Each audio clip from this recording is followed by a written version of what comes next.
Hello everybody, it's Flesson19 and welcome to the beta branch update for August 6th. Now, 1.6.1 so far has been a pretty good patch. I think the biggest glaring issue right now is some frame rate problems that people are definitely having. As far as I am concerned, you could see from the game that it is extremely smooth for me.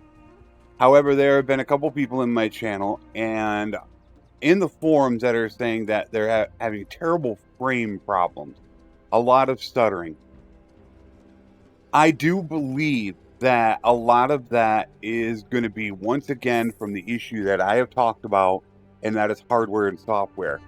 I really feel like Bannerlord affects certain people the different way than others. So I have an i5 9th gen processor and a GTX 1060 video card. And I don't have any problem. And I guarantee you the people that are having problems are going to have a different setup than I do. So I really feel it's a hardware or software issue, as I've seen other people also not have any problem, other streamers. And it looks amazing. So without being there to specifically try to diagnose the problem myself, it's pretty hard to say it could be anything else at this time. So I'm not sure of what a good fix might be if you are having that problem, as there hasn't been anything specifically stated by Tailworld, but that does seem to be the biggest glaring issue right now.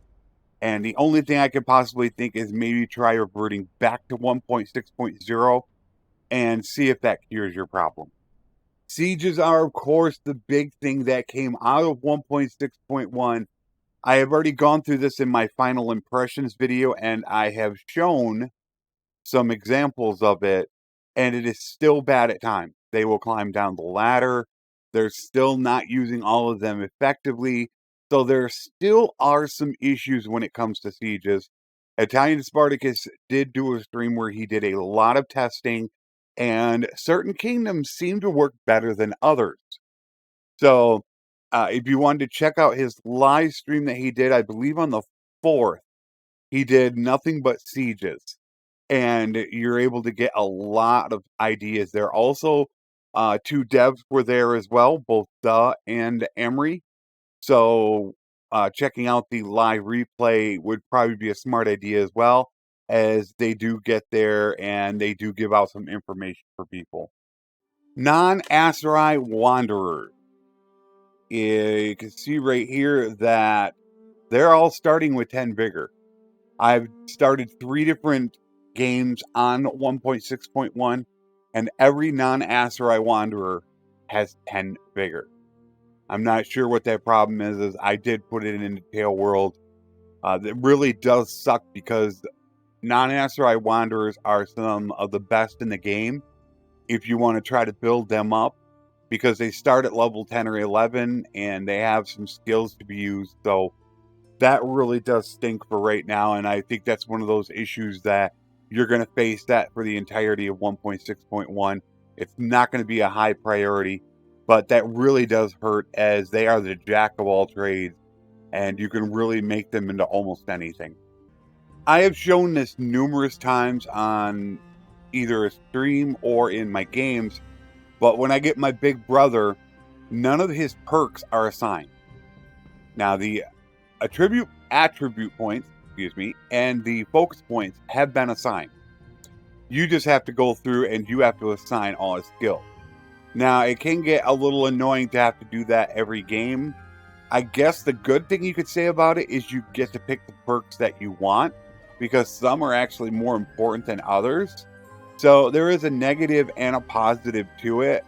It does take a bit of time to go ahead and run through them, but at least you get to assign them the perks that you really want them to have. So I'm not sure. That's actually been going on since probably 1.6.0. So it has been quite a while. Getting a wife now is much easier if you want. How you normally go up and talk to clan leaders to marry off one of your family members, you can also offer yourself in that deal.